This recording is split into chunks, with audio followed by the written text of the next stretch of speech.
श्री शिवाय नमस्तुभ्यम।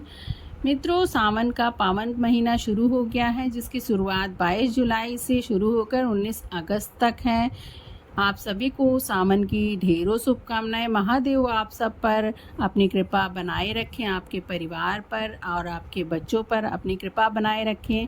आप सब खूब तरक्की करें। फ्रेंड्स, आज मैं आपको सावन में हमें किन चीज़ों को चढ़ाना चाहिए, कितनी मात्रा में चढ़ाना चाहिए और कैसे चढ़ाना चाहिए, उसके बारे में विस्तार पूर्वक बताऊंगी। और साथ ही साथ मैं आपको अपने इस वीडियो में तरह तरह के उपाय बताऊंगी, जो कि पूज्य पंडित प्रदीप मिश्रा की कथा से सुन करके मैं आपको वर्णन करूंगी। तो चलिए शुरू करते हैं। हमें सावन के माह में 108 चीज़ों को चढ़ाना चाहिए, तो सभी जानते हैं, परंतु 108 चीज़ों को कैसे चढ़ाना है, इसको प्रतिदिन चढ़ाना है या केवल सोमवार, सावन के सोमवार में ही चढ़ाना है, तो मैं इसके बारे में बताती हूँ कि फ्रेंड्स, हमें जो है सावन के सोमवार या फिर किसी भी दिन 108 चीज़ों को हम चढ़ा सकते हैं। बस शर्त ये होनी चाहिए कि जो भी हम वस्तुएं चढ़ा रहे हैं वह खंडित नहीं होनी चाहिए, टूटी फूटी नहीं होनी चाहिए। जैसे यदि हम फल चढ़ाते हैं तो वह भी एकदम देखने में भी सही होना चाहिए, कटा फटा नहीं होना चाहिए। बेलपत्र हो या अक्षत हो या कोई भी चीज़ें हैं, लौंग ही हो, तो उसमें फूल उसका जो है वो फटा हुआ निकला हुआ नहीं होना चाहिए। आप 108 चीज़ों में कुछ भी चढ़ा सकते हैं। बेलपत्री चढ़ा सकते हैं, लौंग, इलायची, चीनी, मिश्री, शक्कर, 108 अगर आपके पास सिक्के हों तो वह भी, अगर कोई धनवान व्यक्ति है तो वह यह भी चढ़ा सकता है। गेहूं के दाने, बालियां या फिर तिल, मक्का इत्यादि, जिसके पास जो हो अपनी यथा स्थिति के अनुसार सब कुछ चढ़ा सकता है। महादेव सबके ऊपर अपनी बराबर कृपा करते हैं और यह क्रिया हम 30 दिन भी कर सकते हैं। सावन के पूरे महीने में कर सकते हैं या सोमवार के दिन कर सकते हैं। कुछ लोग परेशान होते हैं कि क्या हमें यह क्रिया पूरे सावन भर करना है या कि केवल सोमवार के दिन करना है। तो मैं आपको बताना चाहती हूँ कि आप इस क्रिया को पूरे सावन के पूरे महीनों में भी कर सकते हैं, पूरे 30 दिन कर सकते हैं और सोमवार भी कर सकते हैं कि प्रत्येक सोमवार को आप जाकर के महादेव को 108 कोई भी चीज़ें चढ़ा दीजिए। 108 बेलपत्री चढ़ा दीजिए, लौंग, इलायची, चीनी, मिश्री, शक्कर, 108 सिक्के हो, गेहूं हो गया, तिल हो गया, मक्का, आपके पास जो भी आपके पास मौजूद हो, आपके घर में हो, वह आप महादेव पर अवश्य समर्पित करें। माना जाता है यदि आप ऐसा करते हैं तो महादेव की अपार कृपा आप पर होती है। और चढ़ाते समय हमें अपनी मनोकामनाओं को भी महादेव से अवश्य बोलना है। हम वस्तुओं को बदल बदल के चढ़ा सकते हैं। कुछ लोग सोचते हैं कि क्या आज काला तिल चढ़ा दिया तो कल भी काला तिल चढ़ाना है। हाँ, आप अवश्य चढ़ा सकते हैं, परंतु आप यदि बदल के चढ़ाते हैं तो उसमें कोई वो नहीं है। आप अपनी इच्छा अनुसार कोई भी वस्तुएं बदल बदल कर भी महादेव के मंदिर में जाकर या अपने घर में ही विराजमान शिवलिंग पर चढ़ा सकते हैं। आप पार्थिव शिवलिंग बनाकर भी महादेव को समर्पित कर सकते हैं। और यदि आप मंदिर जाते हैं तो उस समय आप, यदि महादेव के मंदिर में बहुत ज़्यादा फूल माला, बहुत ज़्यादा मंदिर महादेव ढके हुए हैं तो उनकी सफाई आप कर सकते हैं। यदि आप ऐसा करते हैं सावन के इन दिनों में तो महादेव की अपार कृपा आप पर जरूर होगी, आपके परिवार पर होगी। आप तांबे के लोटे में जल भर के अवश्य लेकर जाएं। 1 लोटे जल की मान्यता बहुत ज़्यादा है, इसीलिए शायद कांवड़िया भी महादेव को जल भर के लोटे में चढ़ाने जाते हैं। तो इसलिए आपको भी तांबे के लोटे को खरीद लेना है और उसमें जल और उसमें थोड़ा गंगा जल मिलाकर, नित्य हो सके तो आप 1 महीने पूरी तरह से महादेव को 1 लोटा जल समर्पित करें। अगर नहीं संभव है तो आप सोमवार के दिन यह क्रिया अवश्य करें। अपने बच्चों से करवाइए, अपने पति पत्नी, कोई भी आप अपने परिवार के हर एक सदस्य से करवाइए, यह आपके लिए अति उत्तम होगा। और शिवलिंग की सफाई का भी ध्यान रखें। यदि आप जा रहे हैं तो यदि महादेव के शिवलिंग में थोड़ा गंदगी लग रही तो आपको अवश्य साफ करना चाहिए। कुछ लोग तो जाते हैं और पैकेट खरीदा, मार्केट से दूध खरीदा और ले जाके बस पैकेट से चढ़ा दे रहे हैं। यह क्रिया आपको बिल्कुल नहीं करनी है।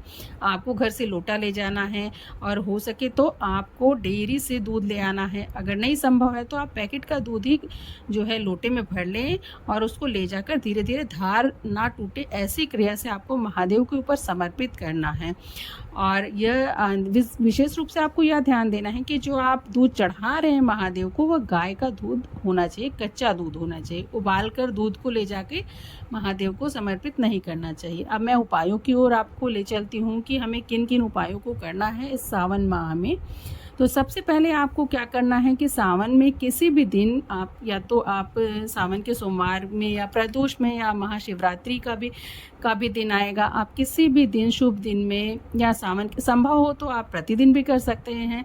यदि आप धनवान हैं, आपके पास पैसा है, तो आप प्रतिदिन भी कर सकते हैं। 108 बेलपत्री लीजिए और उस पर चंदन से, पीले चंदन से या लाल चंदन से भगवान राम का नाम लिखिए, प्रत्येक बेलपत्री पर लिखिए और उनकी डंडियों को जोड़ते हुए आपको एक माला बना लेनी है।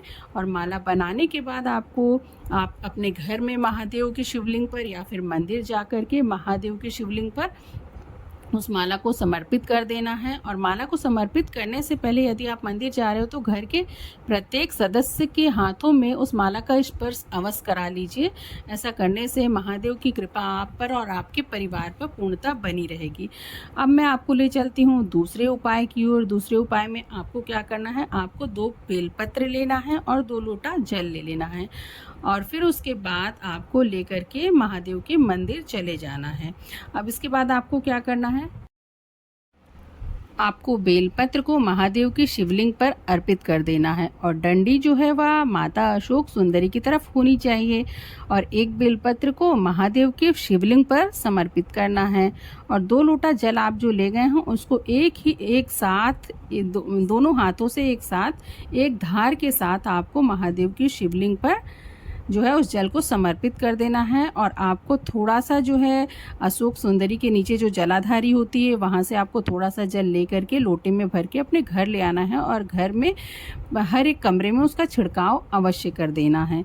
यदि आपके घर में बहुत ज़्यादा निगेटिविटी है, लड़ाई झगड़ा है, व्यापार में हानि हो रही है, सुख समृद्धि नहीं है, तो आपको मैं एक उपाय बताती हूँ। यह उपाय आपको प्रातःकाल और प्रदोष समय में नहीं करना है। इस उपाय को आपको दोपहर के समय करना है। इसको आप किसी भी दिन, सावन के किसी भी दिन आप कर सकते हैं। आपको क्या करना है, एक बेलपत्री लेना है और दूध ले लेना है। दूध आपको एक छोटी कटोरी में दूध को ले लेना है और बेलपत्री लेना है। बेलपत्री को जो है उस दूध की कटोरी में आपको डाल लेना है। फिर उसके बाद आपको या तो आप महादेव के मंदिर जाकर के इस क्रिया को कर सकते हैं, अन्यथा यदि आपके घर में आपने पार्थिव शिवलिंग बनाया है तो उसमें भी कर सकते हैं।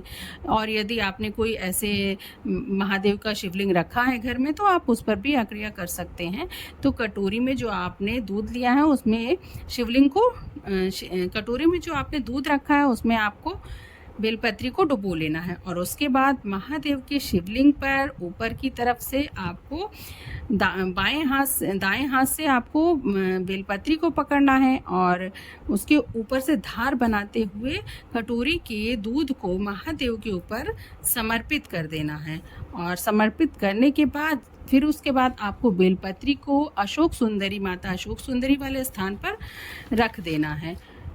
और फिर उसके बाद मैं आपको एक और अन्य उपाय बता देती हूँ। यदि आपके घर में कोई व्यक्ति बीमार है और उसकी बीमारी ठीक नहीं हो रही तो आपको क्या करना है, आपको एकांशी महादेव का नाम लेना है। इसके लिए आपको क्या करना है, तांबे का एक लोटा ले लें और उसमें जल भर लें और उसमें थोड़ा सा गंगा जल मिला लें और उसके बाद आपको एक बेलपत्र ले लेना है और फिर बेलपत्र और तांबे के लोटे को लेकर के, जिसमें आपने जल और गंगा जल भरा हो, उसको लेकर के भगवान के मंदिर में चले जाना है। अब जो आपने बेलपत्र लिया है भगवान भोलेनाथ के सामने, आपको उत्तर दिशा में शिवलिंग के सामने खड़े हो जाना है और बेलपत्री को भगवान महादेव के ऊपर 7 बार घुमाइए और एकांशी महादेव का नाम जपिए।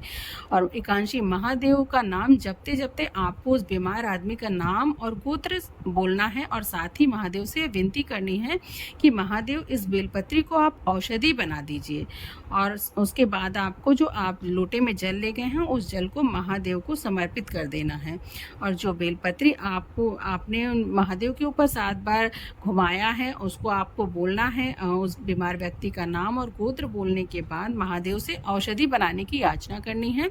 और उसके बाद उस बेलपत्री को लेकर आप अपने घर चले आइए। उस बेलपत्री को लगातार 3 दिनों तक बीमार आदमी को आपको खिला देना है। और यदि आप ऐसा कर देते हैं तो इस उपाय से बीमार आदमी का जल्द से जल्द स्वास्थ्य सुधरने लगेगा, वह ठीक होने लगेगा।